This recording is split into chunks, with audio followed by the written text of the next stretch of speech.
যেন আমাদের কলিগদের প্রতি ইহসান করি, আমরা যেন আমাদের ভাইদের প্রতি ইহসান করি। মুমিন জীবনের প্রতি কাজে ইহসানের পরশ থাকার দরকার আছে না নাই? কথা বুঝতে পেরেছেন? তাহলে আল্লাহ তাআলার তিনটা আদেশ ছিল, কয়টা গেল? ভুলে গেছে চট্টগ্রাম।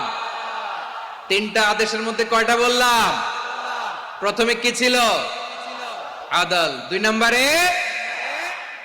নম্বরে রব্বুল আলামিন বললেন ওয়া ইতাইদিল কুরবা, নিকটাত্মীয়দেরকে দান করো।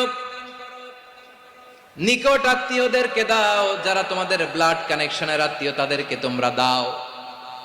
এখানে জেনারেলি বললেন দাও, কি দিব সেটা তিনি এখানে বলেন নাই, সেটা তিনি সূরাতুল ইসরার মধ্যে বলেছেন। আল্লাহ বলেন ওয়া আতিযাল কুরবা হাক্কা, নিকট আত্মীয়দেরকে তাদের অধিকার, তাদের প্রাপ্য তোমরা বুঝিয়ে দাও। দেখেন, একটা শান্তির সমাজ, একটা সমৃদ্ধ সমাজ, একটা মানবিক সমাজ গঠনের জন্য আল্লাহ তাআলা বেশি না, মাত্র তিনটা অর্ডার, তিনটা ভার্ডিক্ট তিনি জারি করেছেন। এক নাম্বার সুশাসন, ন্যায় বিচার। দুই নাম্বার ইহসান। তিন নাম্বার নিকটাত্মীয়, যারা কাছে, তোমার ভেরি ক্লোজ রিলেশনশিপে আছে, তাদেরকে দাও। দাও, দিলে বাড়িয়ে দেয় কে? অনেকে দিতে চায় না, কৃপণতা করে। দিলে বাড়ায় দেয় কে? ও মিয়া, মদিনার মধ্যে সবচাইতে গরিব সাহাবী ছিল বেলাল রাদিয়াল্লাহু তাআলা আনহু। ওনার এন্টায়ার অ্যাসেট, সম্পদের পরিমাণ কতদূর জানেন? একটা লুঙ্গি। বেলাল রাদিয়াল্লাহু তাআলা আনহু, ওনার টোটাল ওয়েলথের এস্টিমেশন হচ্ছে মাত্র একটা লুঙ্গি।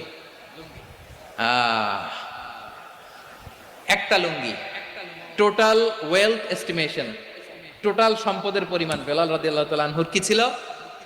কথা বোঝে নাই বোধহয়। কি ছিল? ওই বেলাল রাদিয়াল্লাহু তাআলা আনহুকে বিষ্ণু ইসলাম বলেছেন আনফিক ইয়া বেলাল, ও বেলাল তুমিও দাও। ওয়ালা তাখশা মিন যিল আরশি ইখলালা, আরশের অধিপতির তো কোনো ঘাটতি নাই, তুমি দিলে ওই আল্লাহ তোমারে বাড়ায় দিবে। এজন্য আমার প্রিয় ভাইয়েরা, দিলে কমে না, দিলে বাড়ে। অনেকে ধরে রাখে, নতুন কিছু নিতে পারে না, হাত দিয়ে যেটা ধরে রেখেছেন এটা দিয়ে দেন, বড় একটা ধরার সুযোগ পাবেন। জোরে বলেন ঠিক কিনা? ধরেন 5 কেজি ওজনের একটা ধরে রাখছেন, এখন 10, এটা না ছাড়লে 10 কেজি ধরতে পারবেন আপনি? আচ্ছা, 10 কেজির জিনিস একটা আছে হাতে, ওইটা যদি ছেড়ে দেন তাহলে না 15 কেজি ধরতে পারবেন। কথা বলেন ঠিক কিনা? তাহলে দিলে বাড়িয়ে দেয় কে?